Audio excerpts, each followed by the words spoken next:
Hey, Kalita, how are you? I'm good. How are you? I'm Trying to get my. good. I'm good. I'm trying to get my screen together. It's not letting me preview it.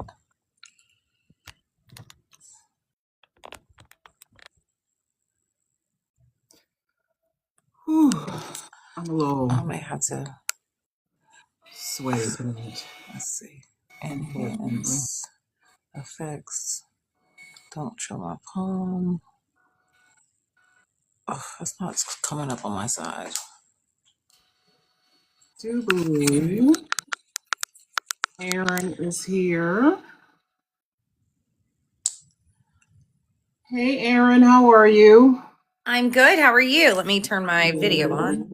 Whoopsie. Let's just I'm do. gonna drop down and come back. Okay. There Okay. we go.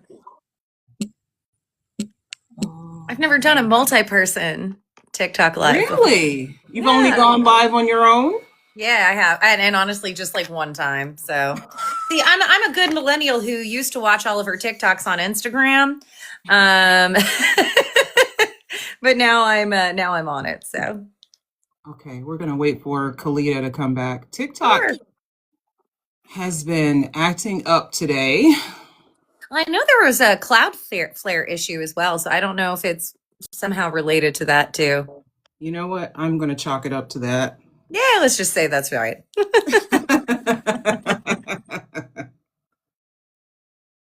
Because otherwise, it's human error, and I don't like to You're acknowledge like, when I do you're like, things that's wrong. not my life. No, not me. I did nothing to I deserve did that. nothing.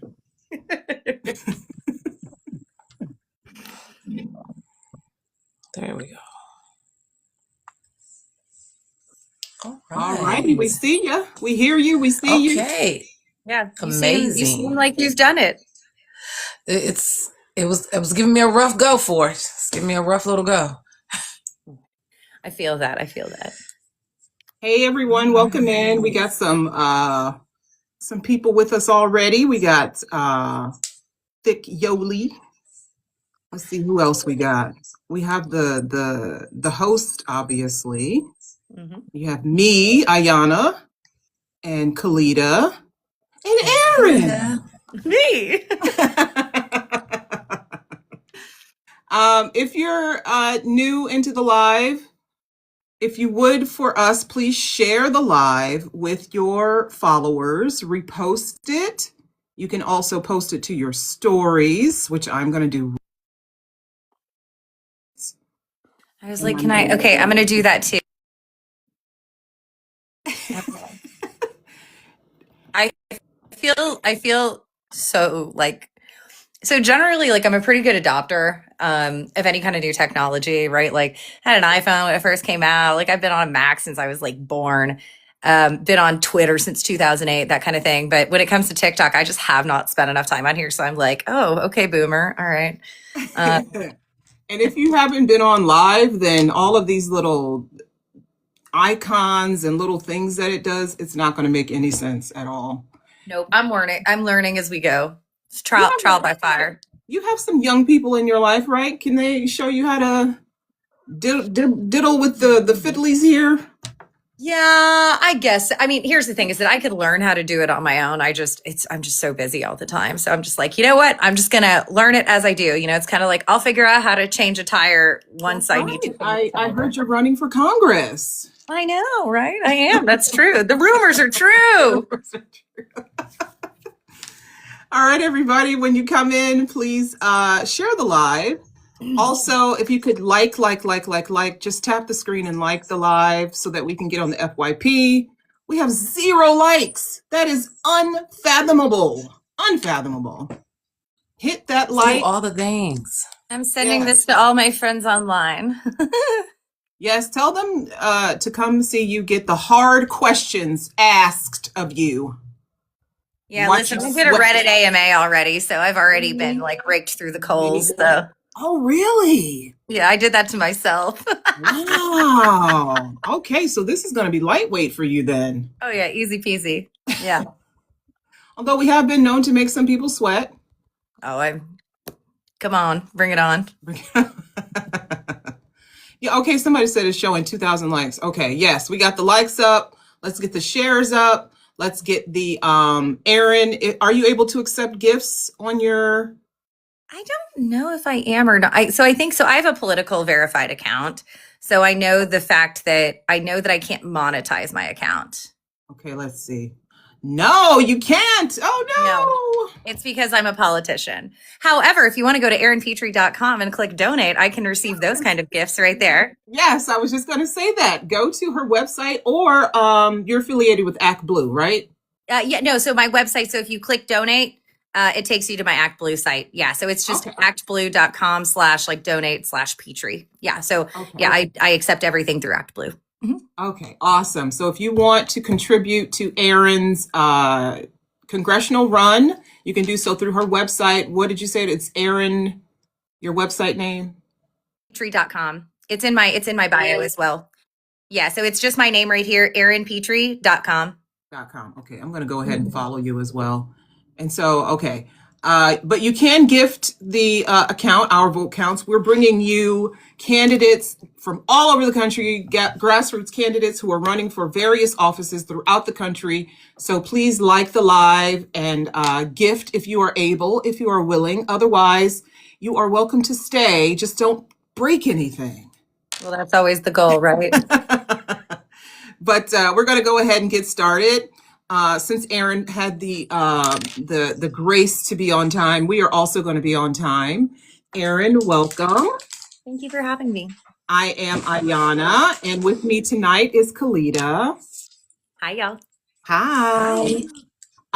Welcome tonight to our Vote Counts Town Hall. Our Vote Counts is a nonpartisan movement uniting Americans from all walks of life to empower voters, support candidates of integrity, and ensure every voice is heard.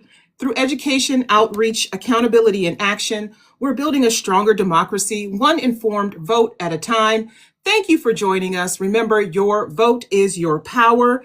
Again, tonight we are joined by Erin Petrey, a candidate from Kentucky's 6th Congressional District for the Democratic primary for the House of Representatives. We'll be talking about her background, her vision for the district, and of course, taking your questions live. If you have any questions for Erin while we are talking with her, you can leave your questions in the chat, or you can hit the multi-guest and you can come up and you can ask them yourself. You are always welcome to do that. Also, this is a nonpartisan, non-debate. We're not debating. We're not here to debate. We're just here to ask questions. There's no question that's ridiculous, honestly. We want to hear everything that the candidate has to offer for the people. She is running for Kentucky, but when you're at the Fed, you're running for the entire country, really. So. Yeah.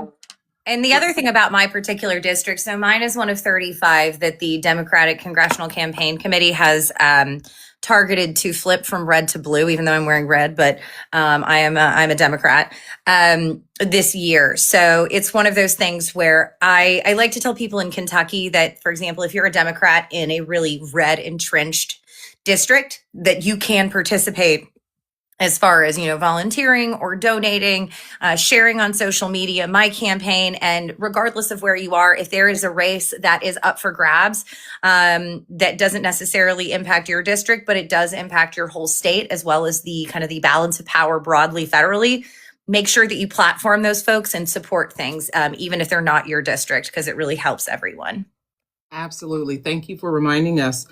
So, Erin, you were born in Lexington, Kentucky, and you grew up on a farm. Ooh. I'm a city girl from Ohio, Cleveland, Ohio. So Okay. I know nothing about no farm living. But you are a graduate of George Washington University with you have a degree in international affairs and anthropology, and you also have a master's degree in diplomacy and international commerce. Mm-hmm. And for those of us who are meeting you for the first time, like myself, please just go ahead and tell us more about you and what brought you to the decision to run for office. Yeah, absolutely. So, growing up, I always wanted to be a diplomat. I wanted to spread the good word of, what it meant to be, an American and democracy all across the globe. And that's what led me to get those 2 degrees. I've also traveled to over 40 countries. I speak very good Spanish. I have worked in a number of countries. And I've always sought to expand my worldview through engaging with others from different cultures so that I can be more informed about mine. And then also how I can just, cross-cultural communications makes you a better communicator within your own culture as well as more broadly. But I graduated at the height of the Great Recession, so there weren't any jobs in the diplomatic field. So I went to Korea for a year. I taught English at a low-income school in Southeast Korea. So I taught elementary school at a public school. And then I came back and I went to DC, where my first job was the special assistant to the ambassador of Libya.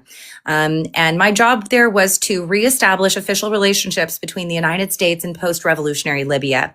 My third day on the job was the attack on the Benghazi consulate. So I helped the Libyan government manage their response to that. Including, donations to Ambassador Stevens Foundation, and then, just restoring the trust on both sides there. So I've had a lot of experience engaging with all of the different departments, whether it is state, energy, defense, justice, the FBI, intelligence agencies, the White House, et cetera. And then after that, I got into the private sector doing large scale infrastructure deployment. So I've done everything from build ports and manufacturing facilities for renewable energy in red states like Mississippi and Alabama and Georgia. I've also worked in North Carolina and Virginia. And then I've also done hundreds of millions of dollars in export finance for small minority, women, veteran, indigenous owned businesses overseas. And then most recently, I saw the opportunity to make a big difference with Amazon because I was like, wow, data centers are kind of the thing that's really impacting a lot of people right now. So I decided to go into the belly of the beast and make it more sustainable from there. I was up for promotion in under a year, which is unheard of at Amazon. But in November, I had a decision to make. I could keep complaining about things, how the candidates who kept coming forward weren't doing the job that I wanted them to do, that, rage posting to social media, or I could do something about it. So never wanted to sit on the sidelines. I did something about it. And frankly, it's the easiest decision I've ever made. And so I care more about helping people and opening doors and building bridges than I do gatekeeping. And the one thing I've been known to do in my entire career is get shit done. And so that's one of those things that I've just always been focused on, helping people, but actually getting things done and tackling gnarly problems that others have shied away from. And so when I talked to folks here about this primary, they said, yeah, it's really honestly wide open. And so I would love to do nothing more than to help the place that shaped who I am and how I see the world to be better and truly thrive. Well, that is awesome. I love that you want to do good things. You really do. You want to shape your world. And I was looking at your social media, and there are some other things. Yes. There's I said she is a fun time. I have a good I time. said, we're going to have fun tonight. She is a good time. And that you're in my opinion, a well-rounded person. You're not someone who's all business, but you're also not, out here just, I'm just going to run for Congress. Yeah. No, you're actually experienced in politics, and you worked in Washington and you worked with the government. So you understand from the inside and the outside what things are going on and how things are run. And you've dealt with the different levels of government, the judicial branch, the legislative, executive. So you know your stuff and you know what you're doing. So you're not just doing this on the fly. This is something that you really you're prepared for, I hope. Yes. Because it's a very tough, like we've seen in the last 2 months, it's a really tough job. And so, but you're going to do it. And again, for the people just coming in, as a reminder, Erin, her account can't accept gifts, but if you want to donate to her campaign, in her bio is her information for her website, and she accepts donations through Act Blue. So I'm going to turn it over to Kalita, who is going to do our icebreaker. Hey, Kalita. Great. Hey, Erin, how are you? Living the dream. I know that's right. So the first thing we're going to start with is our icebreaker question. Which is harder, running for office or aging a brand of whiskey, and why? Running for office, right? Because here's the thing. So whiskey all of the magic happens as soon as it gets in that barrel, and it's really a set it and forget it, right? That's a you go with God moment, right? And you can't really control what happens there. You can only kind of control for the other factors. But I'll tell you the reason why running for Congress is so much more difficult, because I have to be part of a system that I want to change, but I have to be a participant in the system that I do not agree with before I can get into it and change it. So raising money, I believe strongly in campaign finance reform. I hate hitting up everyone I know for cash, but it's how I make this business move forward. And it is really, a campaign is running a business. I hire employees. I have expenses to pay. I'm not taking a salary at all from my campaign. I'm running on my own savings. But yeah, so it's, I would say running for Congress, but it's okay. The whiskey makes it better. It makes it more palatable. And Erin, you're going to get us into trouble. You're not allowed to show that on the ticker. It's iced tea. So I'll just say this. Right? I'm a country girl from Tennessee, so I enjoy me a nice whiskey on a regular basis. So I completely agree with you. Water. This is literally water. Absolutely. It's okay. All right. So now we're going to go right into our rounds of questions. I'm going to start off my questions. If you see me looking away, it's just because I have my laptop here instead of directly in front of me. I'm operating in a very small space. But I'm going to go ahead and get started. Economic development and jobs question. Yes. What's your plan to bring good paying jobs and small business opportunities to Central and Eastern Kentucky? Yeah. So when it comes to economic development, there's a lot of things that go into that, right? So economic development is not just an issue in itself. It is a holistic issue. So there are different aspects that we need to start tackling simultaneously. So while we are bringing in jobs, I know our Governor Beshear has been doing a really good job with bringing in advanced manufacturing, battery manufacturing, new automotive manufacturing, like the Corning glass with the Apple iPhone, which, listen, we did not need Donald Trump to do these tariffs for us to get the Gorilla Glass from iPhones to be made here. As my grandmother always told me, you catch more flies with honey than you do vinegar. And, if you don't need, you don't have to use salt when sugar will do, right? So it's like, there are ways to get these jobs in without beating someone over the head with it. But the two main issues, though, that we have to also tackle at the same time are education. So education is a core economic driver. So in Kentucky, educators have the 49th lowest starting teacher pay and the 49th lowest support staff pay. That is unacceptable. If we want to continue to build an economy, we have to also build a really strong workforce behind that. And that is fully reliant on us having a strong foundational elementary, middle, and high school system. And then also to put more money into things such as KCTCS, which is our community college program. And then we also have a significant amount of universities here. The other piece is energy, right? So Kentucky is known for having really cheap energy. And so Kentucky's energy has been cheap in the past, but we're struggling with hikes in those utility bills because I call it the big bullshit bill, but it's the big, beautiful bill, right?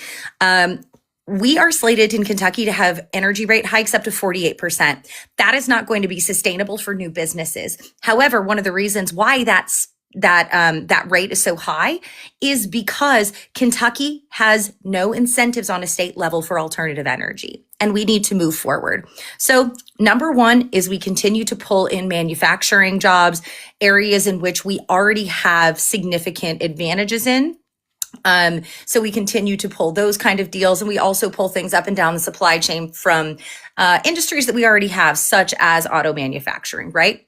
So we've got batteries. I mean, we can do chassis. You can even do things like aluminum extrusion, things that are more advanced manufacturing. But if we want to continue to create new types of jobs and attract even more economic development, we have to also understand that we need to fix some of those foundational issues that are causing brain drain, people to leave, and places like you mentioned, Eastern Kentucky, in these mountain towns that have had challenges, for example, with keeping energy and keeping jobs and keeping people, because so many of them are relying on SNAP and Medicaid because all of the jobs have left. If we want to revitalize those areas, we need to pull them into the energy future, such as building things like photovoltaic panels, which are solar panels, or other aspects of the renewable energy future, which also actually includes nuclear. So.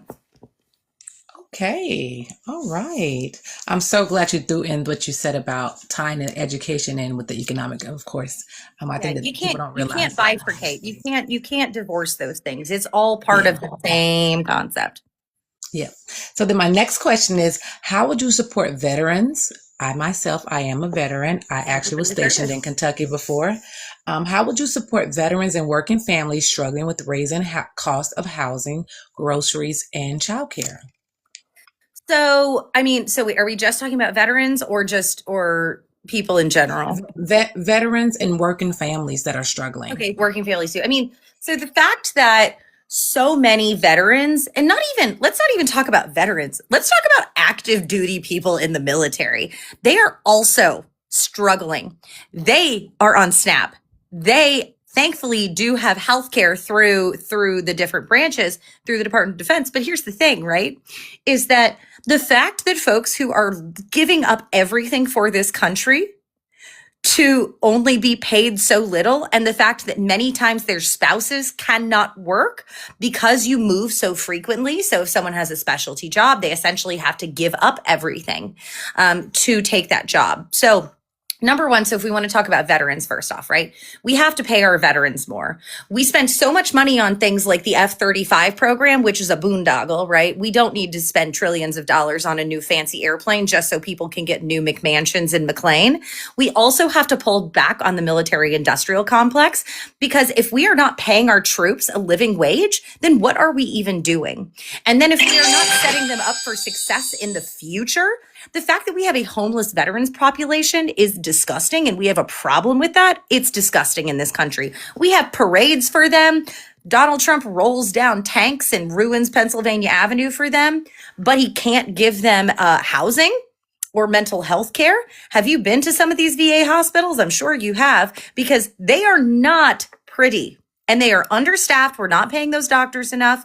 And when it comes to working families, it's the same thing, right? We have to first off make sure that the programs that they rely on when they are down on their luck are never touched. The fact that SNAP was in limbo for so long, it's unconscionable to me. So things like SNAP and Medicaid and Medicare and Social Security need to be essentially squirreled away in a black box. So when there are federal shutdowns, those things do not get touched. And so just like congressional salaries continue to get paid because of legislation passed in the early 80s during government shutdowns, we need to pass a law that says those particular spending programs that make people actually have the ability to live with dignity or live at all are protected when there are times of political turmoil or gridlock. But overall, it's a bigger issue, right? The affordability issue is really focused on one thing, and that is the fact that we still have a minimum wage in this country that is $7.25 an hour, which was last passed in 2009. That is the equivalent today of $10.95. Now, if you worked full-time for $7.25 an hour, that's the equivalent of about $15,000, about $200 per week pre-tax. What can you buy with that? Nothing. $800 a month. Are you kidding me?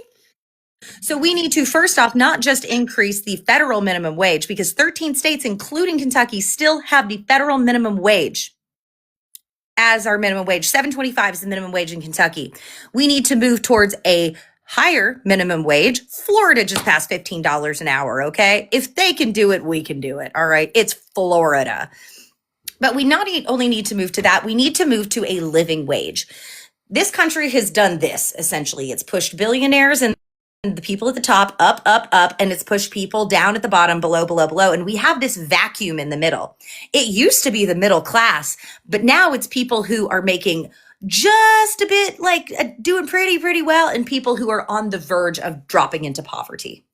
And we need to create, first off, we need to fill that void, but the only way we do it is by actually taxing corporations, not creating tax havens, taxing billionaires on their assets, because generally they squirrel away their money into assets such as, like, I don't know, failing hotel chains. No, that doesn't apply to anybody who's currently in power. So we need to do those things in order to make the middle class possible again, right? So we also need to create ways to have folks who are on the bottom, who are constantly struggling paycheck to paycheck, ways for them to step out of poverty, because right now we are not doing anything but disincentivizing them. So when SNAP happens, we need to bundle things like SNAP and Medicaid with upskilling programs, reskilling programs, not just saying you need to find a job. We need to provide them with job coaching, or maybe it's training, or maybe it's a free certification program.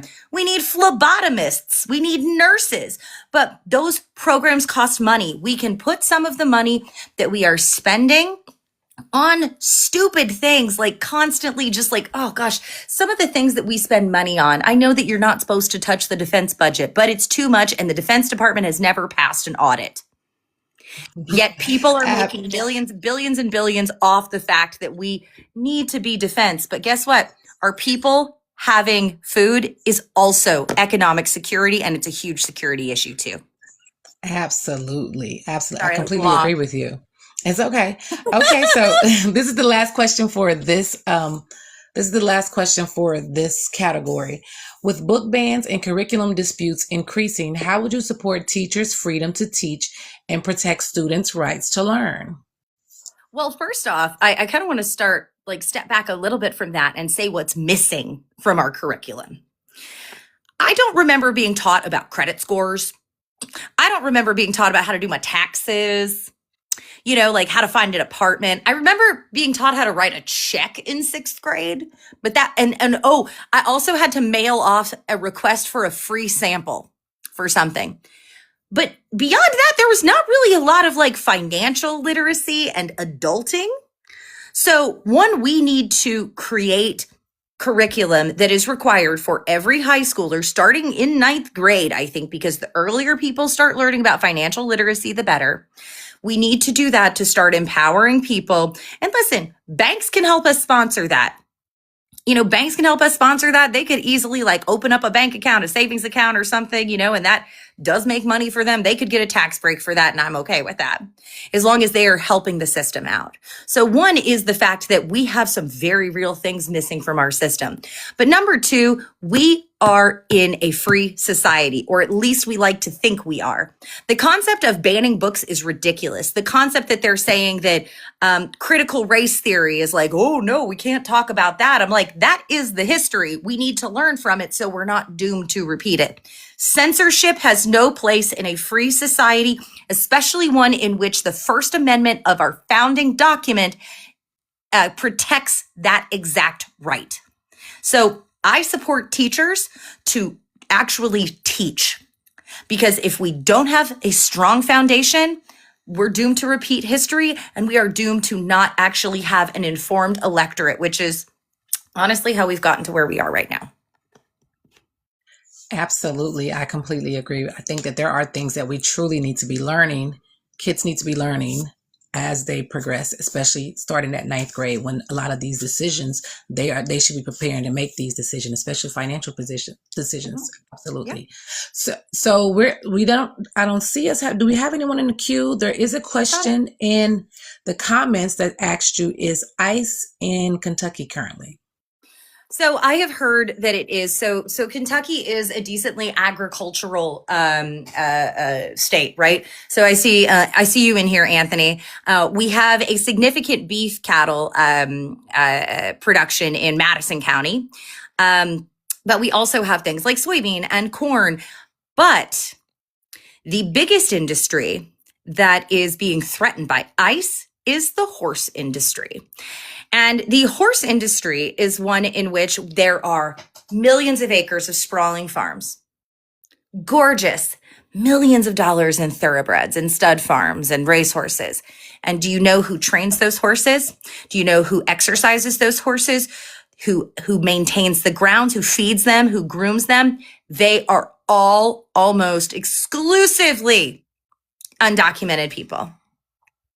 And it's unfortunate because like I want to support the horse industry because I do think it's an important part of our culture. However, I do want to make sure that our horse farms are protecting those people. Now, Keeneland, which is the large racetrack in my hometown here in Lexington, Kentucky, they are mostly actually known for their yearling sales and for their horse sales. ICE tried to post up there earlier this year. And they were like, get off our property. This is private property. Woodford County, which is in my district, I was at a meeting with the Woodford Women's Democratic Club last Monday, a week from yesterday. And they were saying they've spotted ICE outside a number of these horse farms. So the long story short is, yes, they are here. I have not seen a lot of them. I am worried, though, that we will be targeted because Governor Andy Beshear is a Democrat. And Trump has been targeting Democratic-led states with ICE. And the fact that my district does have so much of that, I am worried to see it here. I am hoping that we can disband this whole secret police before it comes to that. But yeah, the long story short is, yes, they are. I have not personally seen them. But if I do, you better believe I'm getting out my phone and going and talking to them. I like that about you. I like that about you, Erin. I'm going to pass it over to Ayana for the next category. All righty. One of my most favorite pieces of information, Erin, about your state of Kentucky is how the people were against the ACA, the Obamacare, and then the governor changed the name. Sorry, the governor changed the name, and they were like, "Woohoo! Yes, that's what we want." Effectively, kind of just, fooling them into accepting the ACA and the expanded Medicaid, but Kentucky is still ranking among the lowest in overall health outcomes. Yes. What steps would you take to improve access to affordable health care and mental health services across the rural and urban communities you'll be serving? So personally, I have a very personal experience with this. So if you go back actually to my TikTok from yesterday, I recorded a video outside of my old office. I was an intern for 10 months with the last Democrat who was in this seat, Ben Chandler. And that was 2009 to 2010. And as an intern there, one of my jobs was to answer the phone and take constituent phone calls. That was during the passage of the ACA. So I actually took constituent phone calls in this district during the passage of the ACA. I got death threats. I bet. Oh my God. I had people scream and cuss at me, but I also had people call me and say, "Thank you so much. This is literally going to save my life." So two things about me. One, my mother was in healthcare her entire career. She started out as an ER nurse and then she went into pharmaceuticals. I have Crohn's disease. I have an invisible disability, and I have been someone who has advocated for those with disabilities, especially ones that are not apparent, especially for things like accommodations, and for Congress to do things like ban step therapy, which means my doctor says I need X medicine, but because my insurance company doesn't want to pay for X medicine, I need to try ABC medicine first and see if I fail on all those three, which likely means my outcomes are going to be worse once I finally get on the medication my doctor wanted me to go on in the first place. So rural healthcare, I've also talked to some rural hospitals here. There's a lot of different challenges, right? So one is definitely going to be the reimbursement rate. We have to reimburse hospitals for higher rates if they want to retain staff and pay their people well. Now, oh man, there's just lightning outside. I was like, whoa. And so God agrees with me, apparently now. And it just thundered. Amazing. And so reimbursement rates are really low. Now, however, RFK Jr. just approved to increase United Healthcare's reimbursement rates, even though their CEOs famously make a lot of money, even though one met an untimely end. But, here's the thing, right? Our healthcare system is broken. And though we do need to continue to put band-aids on it until we can find a permanent fix, we need to fix the foundational problems. And we need to do this for everything. Like I said before about health, about education and energy. We need to start fixing foundational problems. But yes, we do need band-aids in the interim. Now, a couple of ways that I'm thinking about doing that is, one, increasing payer rates, so reimbursement rates, right? And listen, once again, we have money. We're just not spending it in the right ways. We have to invest in our people, and that is going to improve our economic outcomes. If we invest in the health and well-being of our people, it will improve our economic outcomes. So that's number one. Number two is we need to expand programs like Nurses for America. So similar to like Teach for America, and we need to expand that for critical specialties as well. So I know that Donald Trump is all against the H-1B visa, even though his wife Melania had an H-1B visa when she first came over. Well, actually, it was a tourist visa. She worked illegally for a while as an undocumented immigrant. Oh my gosh, she was illegally working in this country. What a crazy! You're so good at cheating people. Oh my gosh. And then she was an H-1B, right? Actually, turns out she came on like some weird. Anyways, that's different. It was like a genius. Yeah, she was like the Einstein one. Yeah. Like I was like, what? I was like, I don't know. I don't think. Listen, I respect fashion models, but that's not the purpose of that particular program. So expanding H-1B for those particular things, right? So if we want to tackle, the big tech companies, right, using H-1B programs, well, then number one, we need to invest in the programs where we're failing. But then number two, we need to expand the H-1B program for primary care physicians who are willing to go to rural areas until we can start to fix that challenge ourselves, right? By doing things like Nurses for America and expanding those kind of programs, because especially support staff and nursing staff, there are critical shortages everywhere. And a lot of it's because places are understaffed, they're underworked, and they're underpaid. I'm like, if Anthony's still here, he's a nurse practitioner, he knows. And so, so there is that. We also need to actually work. Oh, there's so many noises that come in here. It makes me feel like a boomer. When you hit a certain goal on TikTok with the gift giving, I have tried my best to find a way to turn these things off. They won't let you. They want to hear the bells and the whistles, and they want you to dance and sing. I feel like I'm in a casino. Oh my gosh. I had to go to Vegas last year for work, and I hated it. Anyways, there is no lobby, only casino. But anyways, no. So another thing is we need to make drugs that people rely on, things like SSRIs, insulin, like heart medications, blood pressure medications. We need to actually make those free. People like Mark Cuban are doing an incredible job with cost plus drugs. And we need to make those things accessible and free, especially if you're below a certain income level. We also need to make sure that we are taxing pharmaceutical companies at the correct rates. And if they do want to get out of those taxes, then they have to provide lower cost options in certain areas, right? So if Johnson & Johnson, for example, wants to continue to get tax cuts, fine, but you have to offer your insulin at a certain rate or EpiPens at a certain rate. Yeah. There should never be arbitrage being played with life-saving drugs like EpiPens or like insulin or HIV, like antiretroviral drugs, right? We should never be playing arbitrage and fun financial games with that.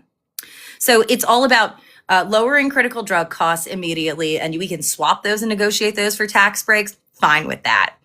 Increasing support staff through like Nurses for America programs like that, increasing H-1Bs for critical specialties in primary care in rural areas, and then also increasing payer rates so other places are actually incentivized to go into rural areas. So with your discussion, you kind of answered my second question, and it was about the hospitals and the clinics in the rural areas and how would you help support them to keep them from shuttering so people can receive care closer to home. And one of those ways is to provide the staffing. But also the funding has to be available too, right? Yeah. And I made a TikTok on this the other day or a week or two ago. So folks can go back and look at that. But the Fleming County Hospital is one of the ones that's on the list here to potentially be shuttered. Now, so I said, you know what? it's being used as a talking point. So I'm going to go meet with the administrator and hear what's exactly going on.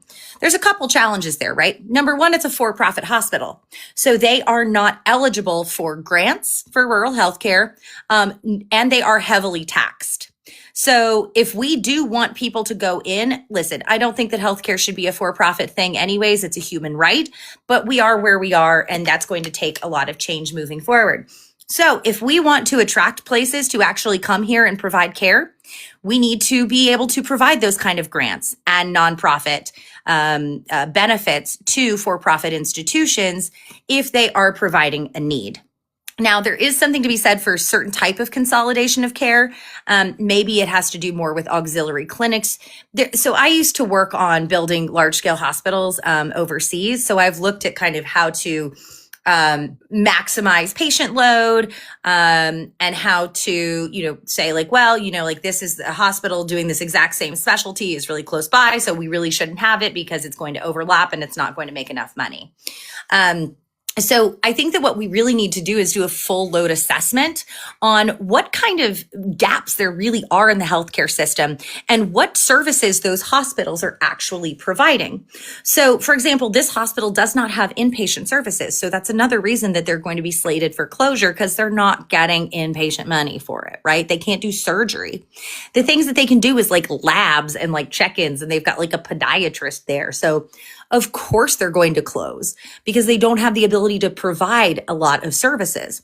They also indicated that it's hard for them to actually recruit staff because around Fleming County, housing is really extremely expensive. So there's the affordability of housing issues. Mm-hmm. Also, there just aren't a lot of amenities around there because small rural towns have seen a flight, an exit. And so for us to fix like this whole healthcare, once again, we have to be holistic. We have to look at the whole system, but there are certain steps that we can work on to get up to there. And that's something that when people have talked about Trump bringing certain industries back to the United States with these tariffs, encouraging these industries to come back, I would always push back and say, well, you can't just spring up a factory. You have to consider what's around the town. Is the housing affordable? Is there a daycare for people who have kids? Do you have an on-site daycare, off-site daycare? Do you have, some stores? Do you have a Walmart? Do you have a Target? Do you have a drugstore? Do you have a clinic or something? You can't just take people and be like, here, factory, go to work at job.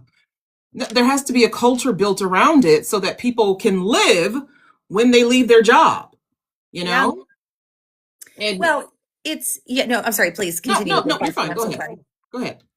Well, listen, so in general, I do agree with the concept of, onshoring and reshoring certain things, especially such as critical generic drug manufacturing, right? We do rely a lot on Mexico, India, and other places for that. And it's just because it is cheaper. But if we want to do that, it is a process. And the challenge with these tariffs is that they're so short-sighted.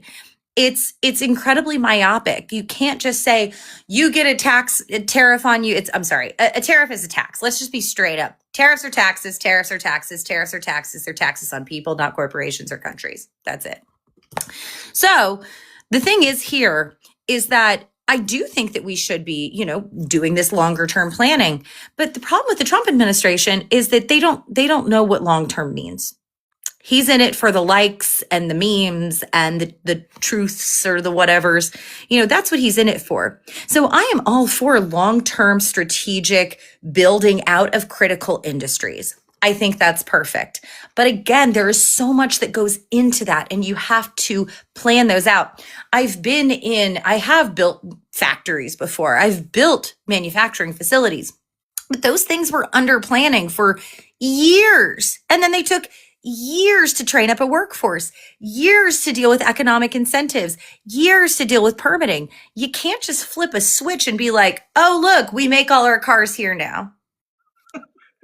It's silly. I can't even believe I'm saying these words in 2025. It's silly. It is silly. I like that response. So in the interest of time, we're just going to move ahead to the rapid fire section. I will be quick. Nope. All right. Rapid quick mean quick, but rapid means time if you so want. let's get to it, Erin. Okay. Great. You ready? Yes, I'm ready. Okay. Term limits for Congress, yes or no? In theory, yes. I just haven't found a good empirical study that says the right number. But yes, One yes. issue, one issue in your district Congress. One issue in your district Congress ignores. Foreign relations. Okay. One thing you change about Washington on day one.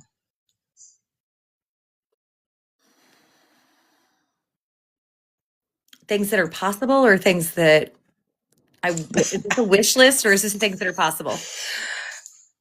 Whatever you want it to be. I would pass campaign finance reform immediately. Okay. Final one. Describe your campaign in one word. Real. Okay. Okay. All right. I like that. Well, we're going to go on to our very next topic, and it's going to be education. I'm going to be leading this category. Great. What policies do you support to ensure public schools have the resources they need, especially teachers, for teachers' pay, school safety, and modern learning? Even though you've kind of already answered these questions, let's just give us a quick refresher. Yeah. So at the end of the day, the concept of schools, especially public school, I'm a product of public schools and I feel like I am a success story. I not only got my elementary, middle and high school education in a public school right here in the district, but I also got my master's from a public university right here in the district.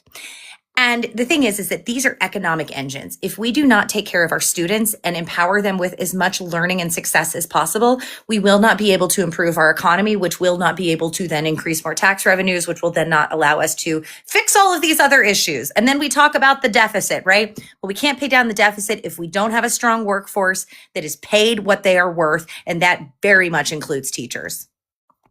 Absolutely. Pay our teachers more.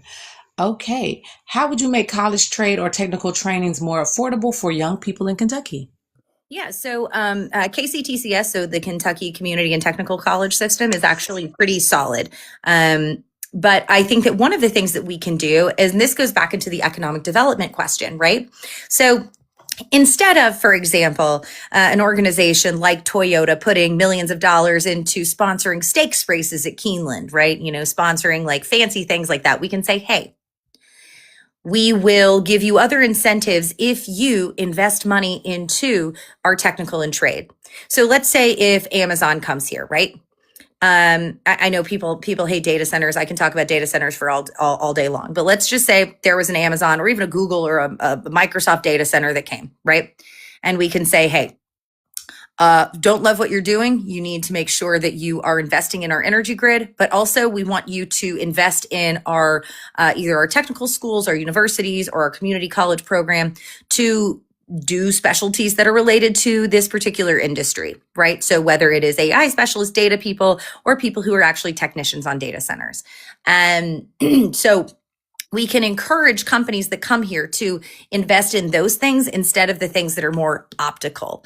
But also, I think that there need to be loan forgiveness programs. I think that we need to provide lower interest, stronger apprenticeship programs, as well as more grants. So at the state level and at the federal level, more and more grants for places to start those programs. And then I think also finally, we need to create more tracks from within our public high schools to actually put people in there. I know that there are some programs like that, but those need to be expanded. Absolutely. I completely agree with you. I think that trade schools, technical schools are very important because if there's no more electricians, how do we get electricity, right? Yeah. Kalita, it's actually very funny. A guy I went to high school with, he was very much like very bookish. I think he went to like an Ivy League college and then he came home and then he took over his dad's plumbing business. And all I've heard is that he's super happy and makes good money. Absolutely. And I'm like, absolutely. Another guy I went to high school with, he was like the high school drug dealer and everyone was like, uh-oh, he's not going to do anything. He's like a millionaire now. He's done his own thing and he wants to actually build out a trade school. Oh, that's amazing. For people doing exactly what he's doing. So we need to encourage you grew people. up in? What is this place? Lexington, Kentucky. Lexington. Oh, Ayana, you're not very familiar with Lexington. I'm from Memphis, but I also was stationed in Kentucky. So Lexington, Kentucky is you might not know, but yeah. Wow, I'm impressed. I'm impressed. Yeah. And then finally, with book bans and curriculum disputes increasing, how would you support teachers' freedom? Oh, I've already asked that question. Yeah, you did. I did. That's okay. It still makes me mad. Okay. All right. So that's it for me. All righty. Let's see. Public safety. There's so much going on right now with ICE and the Department of Homeland Security, and we've kind of addressed that a little bit, but what's your approach to improving public safety without over policing or targeting vulnerable communities? So I hate the fact that so many people distrust the police because that is how they have been trained. They do not recruit well. They do not train well. They do not equip their officers well. Successful policing has to do with community engagement. Police officers do not need to be fitted out to the hilt with every single kind of weapon possible. We need to invest more in community engagement when it comes to policing. Building those strong relationships between public safety officers and communities, especially in places that have higher crime or higher instances of vice, for example, lead to better outcomes. So my sister was a deputy jailer. She went through training to try to be a police officer here in Lexington. The pay was so bad. She got hazed, especially because she was a woman. She got tased. She was bullied, sexually harassed. They essentially haze these people. They encourage these people to essentially have these horrible behaviors, and they recruit these folks. I know so many people who are leaving the police force because they're like, we don't get paid enough. We're not given what we actually need. They'll buy pretty much a tank, but then they won't actually give people money to go out and work their communities and do the beats like they should be doing. A police beat should be a police officer walking around, talking to people, knowing community leaders. It should not be someone who you look at and you're like, I don't want that. A police officer is meant to be there for public safety of everyone, not just those targeted communities. So we need to change the way that we train police officers and equip them, because otherwise it's just like ICE, right? We have to abolish ICE in its current form because it has no public trust. It has none, right? It's a secret to police that has been weaponized against the population. And in many places, the police, especially in 2020, that's what we all remember. We remember them beating people. We see them shooting innocent people. We see them going for violence over trying to de-escalate. And we need to move back into community engagement, move back into policing. Like, policing means not just arresting people. Police should be focused on trying to find reasons not to arrest people instead of finding ways to arrest and hurt people. So we got to pay them better. We got to equip them better. And we got to actually recruit the right kind of people and try to find different ways to build trust in our public safety officers, because we do need them, but we've all been betrayed, especially minority communities and communities that have been detrimentally impacted by them. And has your district been impacted by the I guess, how can I say this without getting us in trouble? The schmug crisis. The what crisis? The schmug crisis. You can't say the word. ONF. The OF crisis. ONF. The ONF. The OPIO. The OPIOID and the FENPANY. Yeah.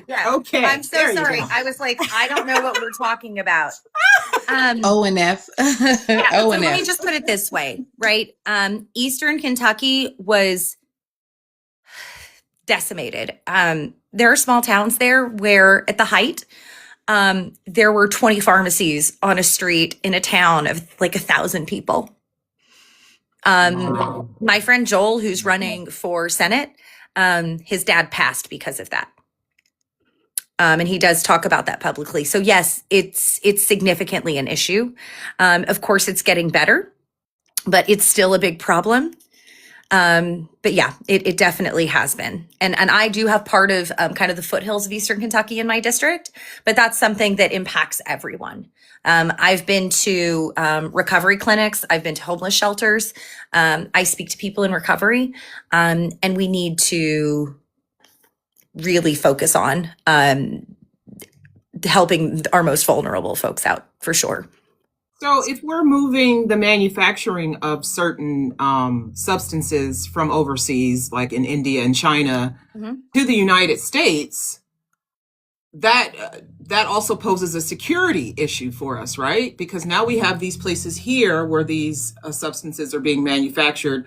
We can't any longer blame imports and, you know, and people in boats for why these things are getting into our country. So we're doing it here now.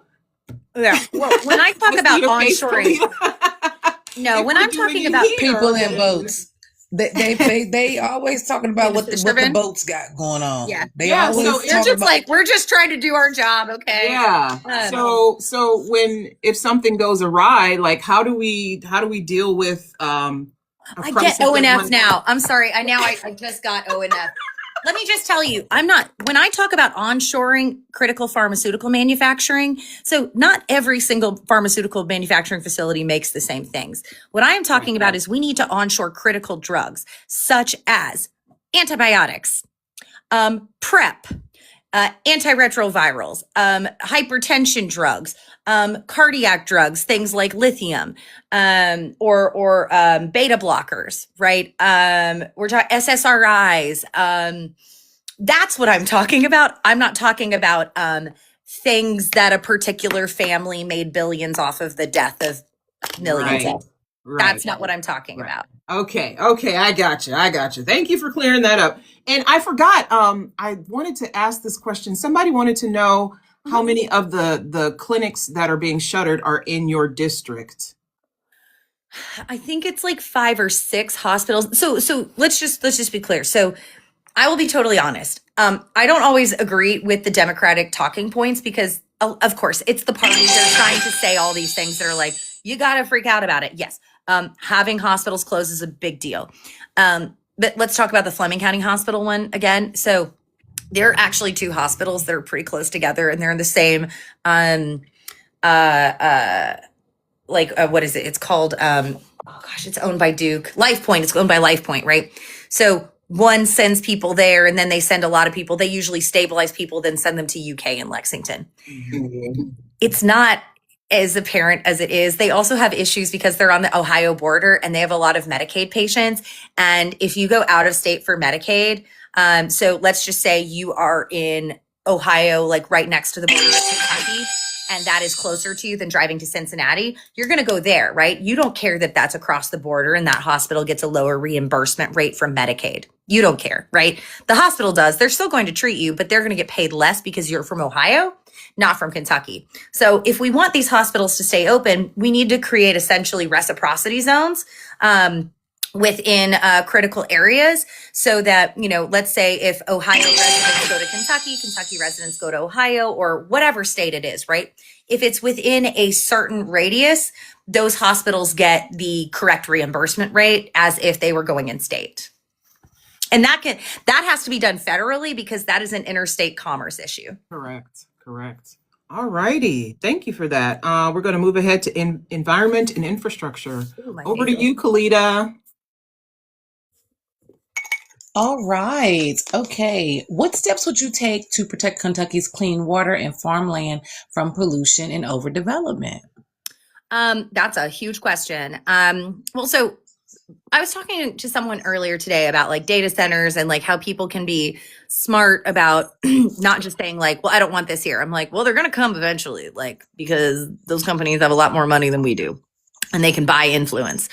But what I told people, I said, listen, what we should really be focusing on is ensuring that we have transparency and accountability. That's what we're lacking right now because this administration is rolling back so much when it comes to accountability on pollution, whether it's water, whether it's carbon, whether it's illegal dumping, whether it's preserving not just farmland, but like parks, like national parkland, endangered species, like grasslands, these really vulnerable sort of landscapes.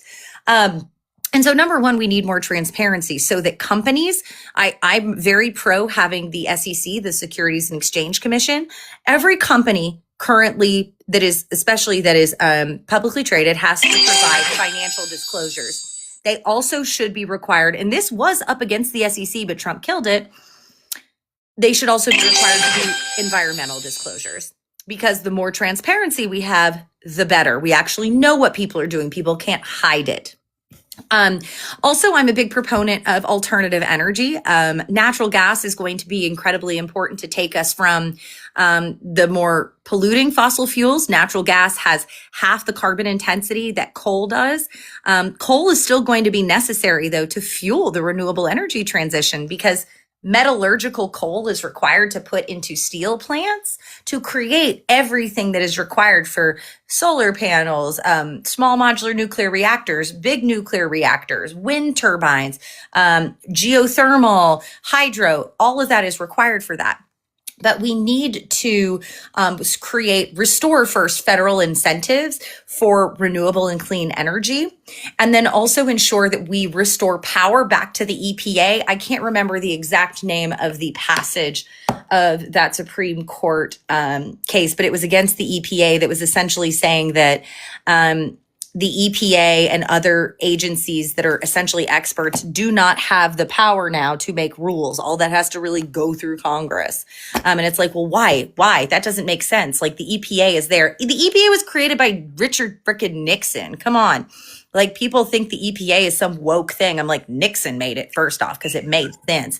Just like John F. Kennedy created USAID because he was like, it's our moral imperative. And it was actually created to combat communism and the Soviet Union. Maybe that's why Trump axed USAID, because Putin didn't like it. But I digress. But yeah, I mean, you have to have transparency first off and reporting. Otherwise, you don't know what's going on. So unless people are actually held accountable, you can't do anything about it. Okay, I wanted to just ask you also, when you say transparency and reporting, do you also think, and this is because we're talking about it, this is something that I wanted to ask as well, because I live in an area where a data center has come up, and they were saying it was going to be all these jobs. Do you think that they should be held to a standard of hiring a certain amount of people from the area, like local people to the area? Give you an example, the XAI is here, and they brought in 76% of the employees from out of town. They relocated them here. But What the rest state? of the, So it I'm in depends on what. Tennessee. That's what you said, Tennessee. I'm in So Memphis. I'm going to tell you, that is your lawmakers from the state level failing you. No, So- I'm asking you, how do you feel? Like, how do you feel Oh, about yeah. that concept of Oh, yeah. reporting? No. I'm saying that, like, well, so there's a couple of things, right? So that by the way, that is your state legislators and your local aware. folks failing you. And so that's not something that should be, I do not think that is something that should be dictated at the federal level. I do think that companies should be rewarded in doing that. But that's the thing, is that, so I was in charge of the voluntary reporting for Amazon Web Services globally for all of the data centers. And one of the things in certain of those disclosures is required is what percentage, like how many jobs did this create? What percentage of people were hired locally? So absolutely, those should be things that are part of those disclosures, right?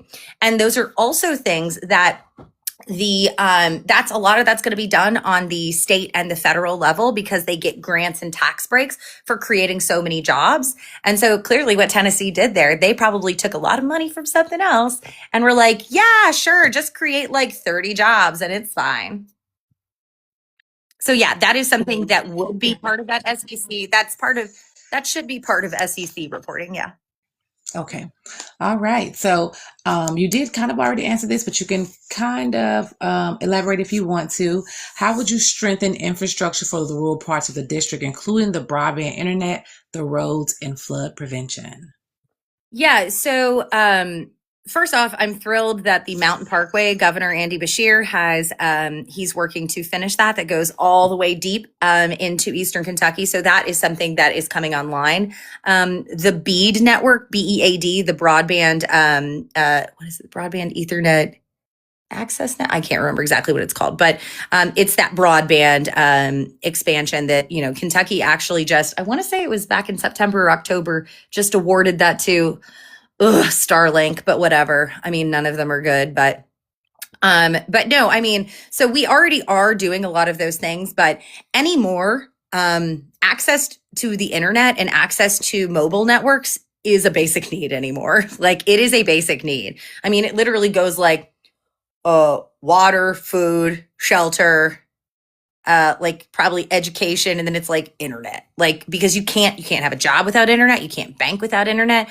There's so many things that you cannot do. You can't communicate without the internet. So we do need more infrastructure there. There is already a lot being done there.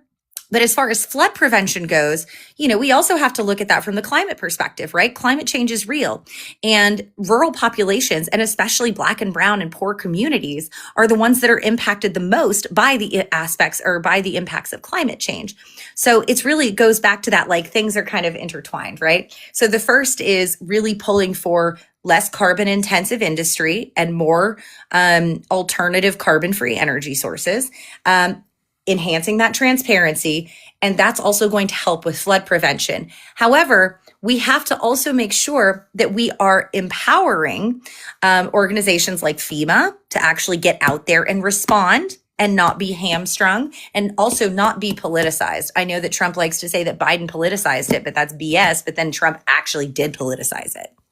And so, we do have to fix some of those folks. That also goes into the affordable housing issue, right? Some of these folks who live in floodplains or in areas that are really flood prone in Eastern Kentucky, they can't afford to move. So we have to find ways to give them commensurate housing, but also make sure that it works for their commute, or make sure that, their kids can still stay in a good school. Absolutely. And my final question for this category is, what's your position on balancing energy independence and environmental responsibility in Kentucky's economy? So it's actually, on my website, I say energy security, energy independence, energy affordability. Those are all the same. And the solution is carbon-free alternative energy, like full stop, right? Like I said, coal is going to be required to fuel the renewable energy transition. It's not going to go anywhere. We need that metallurgical coal. However, there was a report that was released back in September that showed Kentucky had the worst health outcomes for pulmonary issues. My grandmother died of lung cancer. She never smoked a cigarette in her life, but she did live down the road from a coal-fired power plant. I grew up with debilitating asthma. My nephew had reactive airway disease. I have a friend whose mother has lung cancer, didn't smoke either. And the thing is that I'm sorry, but these things are true. These things do impact your health. And if we want to talk about, we got to keep coal, well, why don't we treat miners with some dignity and respect? Why are they outside of the Department of Labor protesting in Washington, D.C.? Because their Black lung benefits have still not been approved. And why are we not providing them and holding coal companies and mining companies to task for actually putting in the basic safety, such as filtering curtains or respirator masks? Because what's happening more and more is that these mining companies are going deeper and deeper and deeper into coal veins. And those are veins that have higher levels of silica. So silica is like, just like silica gel that you get the packets in your shoe. It's something similar to asbestos in the sense that it gets very small and you breathe into your lungs. That's how you get things like Black lung, as well as things like mesothelioma, right? So essentially it creates that challenges with breathing, and it creates, if Anthony's still here, he's probably gonna be like, that's not exactly right, but he's medical professional. So, but it's essentially along those lines, right? If you breathe in solid particles, that is what causes cancer growth. And it's also what creates challenges with you actually being able to breathe. So we can keep some coal. It's going to be necessary for the renewable energy transition, but I don't know of anything that's more independent, secure, American, than the sun that shines right here on my old Kentucky home, the wind that blows through these old Kentucky trees. All right. I am going to roll it on over to Ayana. Hey, Kalita, don't shank me. I know I was supposed to do the environment questions. But you were just like, yes, I'll just take them. That's fine. I am so sorry. I apologize for that. So I'm going to do these fun rapid fire questions. You should do one with Anthony. He's the best. Anthony's he's trying to flip a seat blue here in the State House in Kentucky, and he's fantastic. Okay, well, Anthony needs to answer our DMs. Anthony, we're gonna send you a DM to schedule a live with us, and we'll ask you some questions like these, the hard questions, like, do you say y'all or you all? Y'all. Oh, okay. And also the plural to that is all y'all. It's not y'all. All y'all. No, it's all y'all. All it's all y'all. Okay, it's so all you say all y'alls or just all? Y'all. There's no S. Just all y'all. Okay. All y'all. Okay. All y'all. No S. It's no S on y'all at all ever. This isn't any kind of yin situation. Yeah, no yin. Ewins. Do you root for the UK Wildcats or the Louisville Cardinals? I'm cats. I bleed blue. Okay. All right. Derby hat or cowboy boots? Why do I have to choose? Why not both? Porque no los dos. Sometimes you can wear the derby hat with some cowboy boots if the outfit is correct, just so you know. And I always make sure my outfit is correct. Yes, I have both. I have many of both. What's your favorite Kentucky slang word? Oh, shoot. Slang word? Yeah, does Kentucky have any particular slangs? Like in Ohio, we like to say Jake. That's so Jake, like it's lame. Oh my gosh. I don't even. Do you not use slang? No, I think this is just like one of those things where it's like, I'm not sure what I say is weird. Oh, that's fine. That's fine. Right? I mean, like, oh gosh. I mean, like, there's some things like, we say like things like Lord willing and the creek won't rise, There like you go. little sayings. We've got little sayings. What's a favorite horse you've ever bet on? So I'll be honest, I'm not a gambler. When I go to Keeneland, I give myself like $20 and that's it. But there was one I remember, it was like, oh gosh, it was like 68-1. It was called like Margarita Sunshine or something. I lost everything on it, but I was like, I like that name. That's just sweet. But I mean, yeah, what horse? The favorite horse I've ever bet on. Yeah, I'm not really a gambler. No? You lost the Okay. whole $20. You lost the whole 20? The whole 20. You lost the whole 20. No, I think I did like a boxed superfecta or something, like a dime superfecta, and it was like $4 or something. Okay. All right. And I know finally, that's just a Southern saying, but somebody said it to me earlier, and I was like, oh yeah, I like that one. do you like your whiskey neat or on the rocks? I think we know the answer to that one. So I'm actually very particular. So I always taste any new whiskey neat, and then I will put one ice cube, not a big rock, just like literally one ice cube, because I like it a little cold, but just a little diluted. Okay. I like mine neat. They're never going to get a yes or no question. I'm like, actually, let me tell you more. I'm running for Kentucky 6th. I'm running for Andy Barr's seat, actually. I'm running for the Democratic nomination to go for Kentucky's 6th District Congressional. Sorry, I just saw that. Well, no, thank you for answering that. We appreciate that because I don't know if they can see like the picture up there. It's not really that clear. But okay. And finally, let's see if we can get some questions about constituent services and representation. Oh, yeah, I love that one. How will you ensure that residents of District 6 feel heard and represented and not ignored by Washington, D.C.? So, it's really funny. Anytime it's like District 6, it's like I feel like I'm in like the Hunger Right. Games. It's like District 12. Yeah. No, so here's the thing, right? One of the things that is consistently under focused on in congressional races is constituent services. And it's something that I have on my website. I worked in constituent services for a while, so I've done that work. And I'm going to tell you something that's really interesting, is that the incumbent currently who is going for the Senate seat, which is why the seat is open, Andy Barr, he is an incredibly ineffectual politician and legislator. I don't think that I've ever seen him talk to a constituent on the airplanes. I don't think he's ever sponsored a bill. I could be wrong, but he's not an effective legislator. But I'm going to tell you, He has really good constituent services, especially for veterans. And that is how he's held on to this seat. I was speaking with someone who's a Democrat in Madison County, where actually Anthony's running.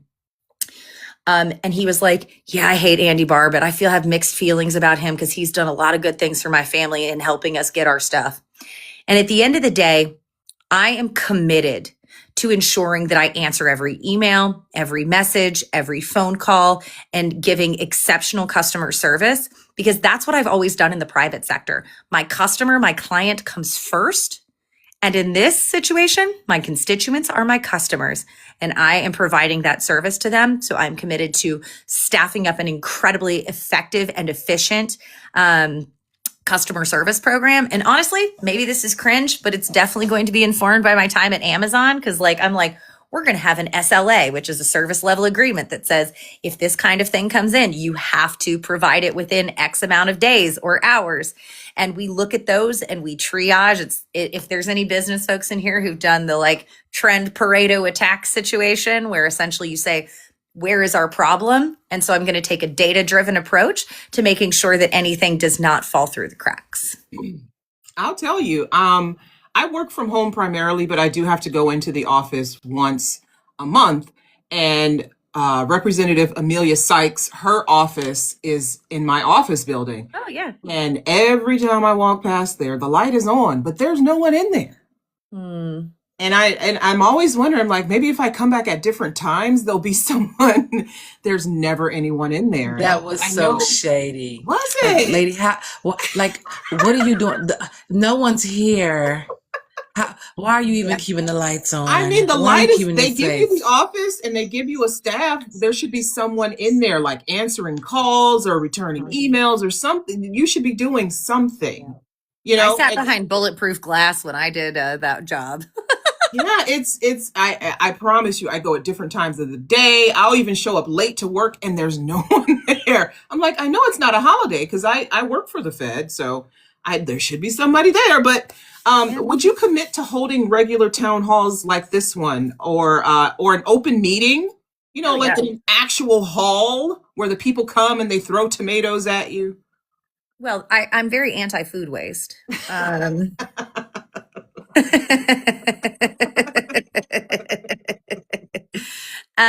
You can throw questions at me, but please, no violence, no violence. Absolutely. Right. I love talking to people. I love welcoming conversations. Sometimes my mouth gets me in trouble in that I like to talk too much to people, and sometimes I'm a little too honest, but of course I would. That's the whole purpose of representative government, is that you talk to people. Otherwise you live in a bubble, and there's no reason people should be shying away from town halls. And people are like, oh, that's what you say now. And I'm like, that's literally who I am always. I'm a very honest and direct person. Okay. And one of the things I've noticed is okay, your campaign is a grassroots campaign, right? We've talked to all of these different candidates who are running grassroots campaigns. Mm-hmm. Something happens to these grassroots candidates when they get elected. They go to their office, to Washington, to their state house or whatever. They stop being grassroots. Mm-hmm. They slide right into, I'm here now. I'm going to take this corporate PAC money now. Thank you to everyone. They shake your hand.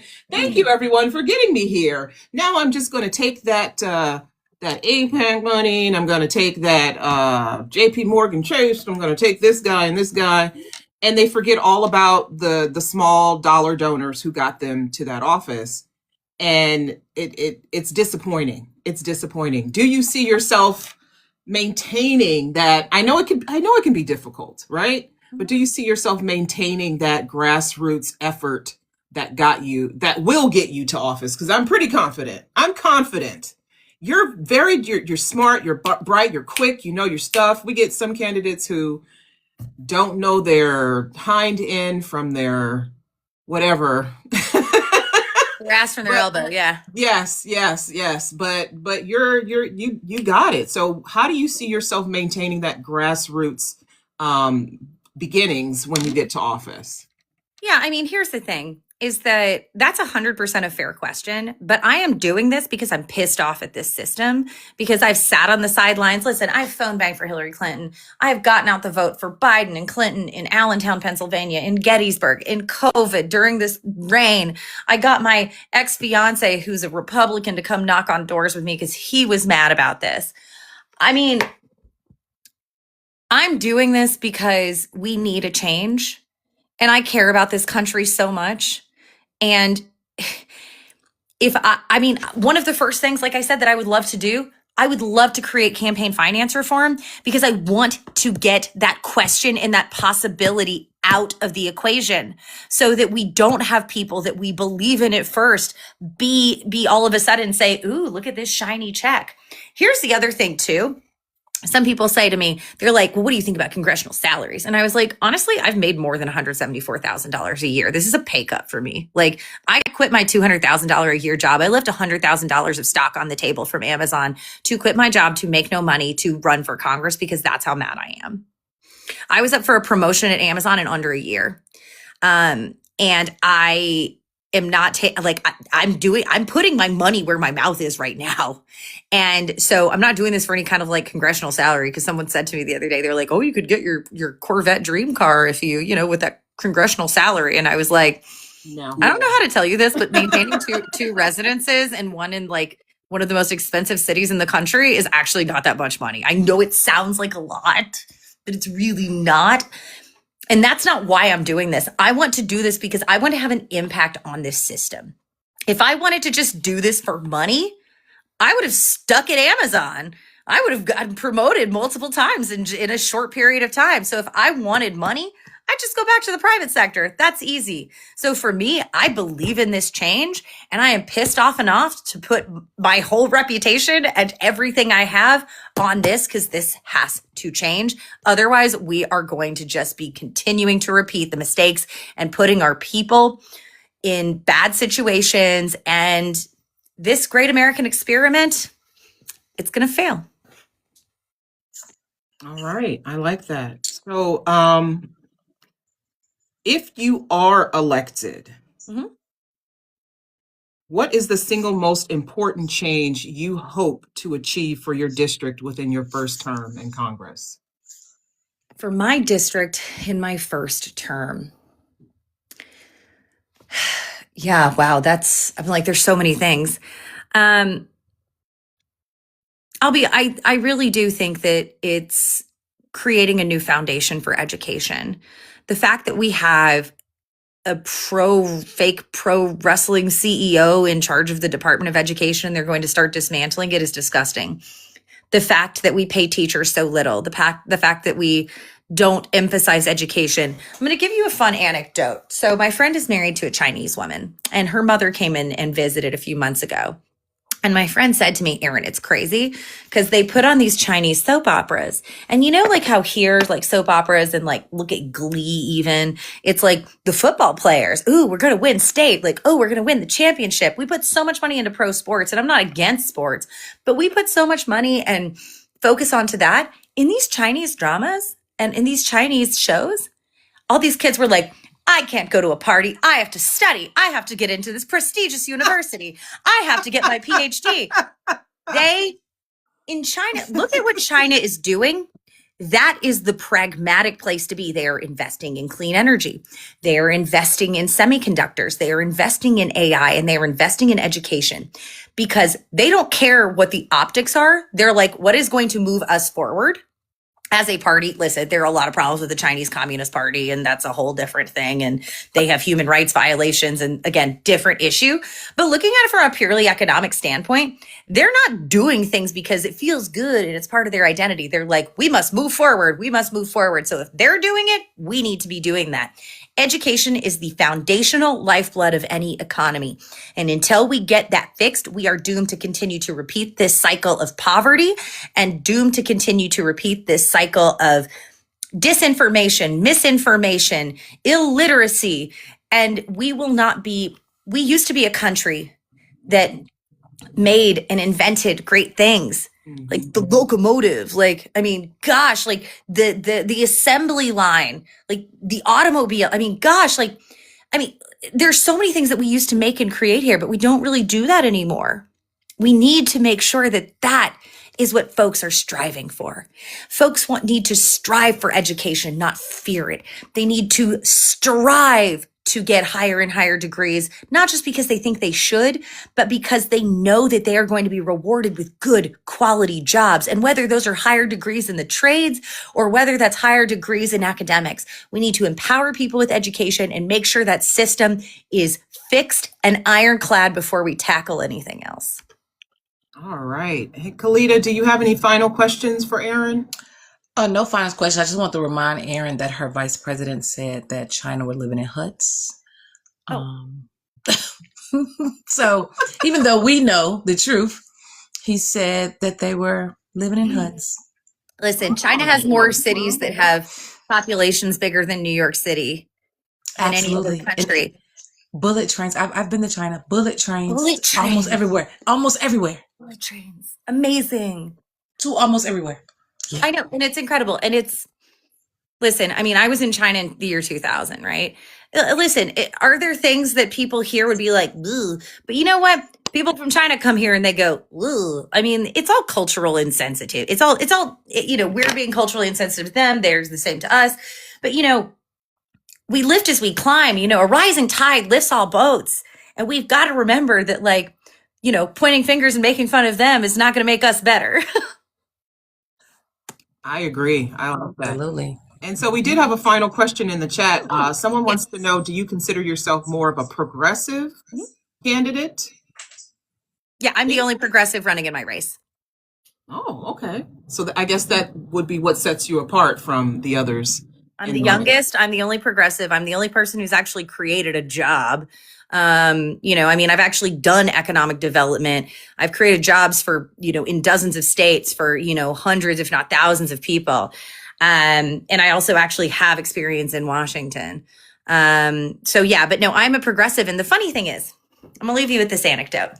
Yesterday, I had conversations with two people. One was a man in Eastern Kentucky who is a Trump supporting Republican. The other is a Democrat from California. Both of them read the policies on my website. One of them said, wow, your policies are pretty progressive. The other said, I pretty much align with everything you say. Which one was which? Oh. So I already know which one was which, and I'm going to be perfectly honest with you. The most ironic thing about people is they don't know the difference between being a progressive or being a conservative. They align with what entertains them. Mm-hmm. Yeah. And yeah, the answer is the Republican aligned with me. The Republican aligned with me because he's like, yeah, I'm in the energy space. Like, I know what I'm doing. Like, you know how to get things done. You've got to, I think a lot of this stuff makes sense, but we get stuck on these like fringe issues that, it's like, if folks like to ask me about certain questions, I'm like happy to answer them. But, if I'm in a debate against, if I make it through this primary, if I'm in a debate against the Republican and they're like, well, what about Trent? Like, what about people using bathrooms? I was like, first off, I don't give a shit where people take a shit. And let's talk about the issues that actually impact 99% of the people instead of 1% of the people. Because I bet you anything, everybody is impacted by healthcare. Everybody is impacted by education and everybody is impacted by rising prices. So let's focus on the things that everybody else is impacted by. So you stop demonizing one small bit of the population and creating boogeymen and things that don't exist, because we've got plenty of problems that do exist. And there you have it. That should wrap us up for the evening. Thank you so much, Erin. Wow.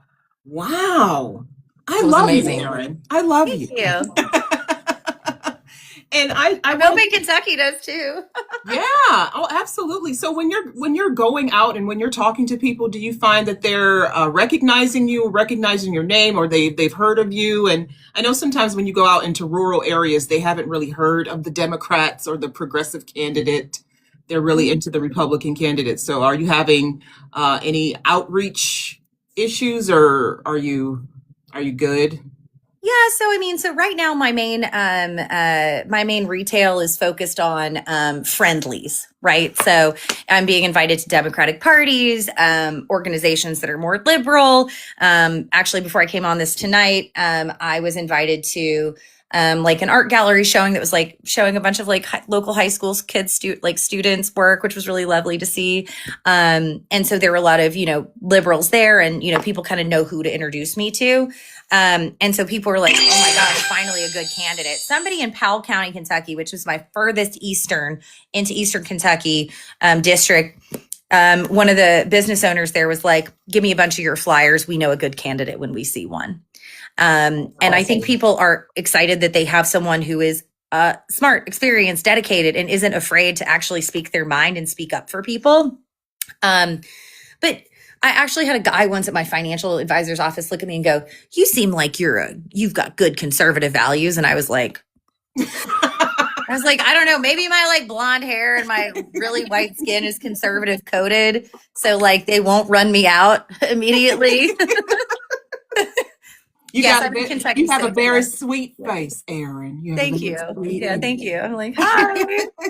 So can you let the people know where to find you, how to support your campaign? I know we mentioned it at the top of the hour, but can you just remind us? Yeah, so my name is Erin Petrey. I'm running for Central Kentucky's 6th Congressional District for the United States House of Representatives. You can find me online at Erin Petrey, ErinPetrey.com. All of my socials are linked at the bottom of that webpage. And the best way to support me is, I hate to say this, it's through donations, it's through money.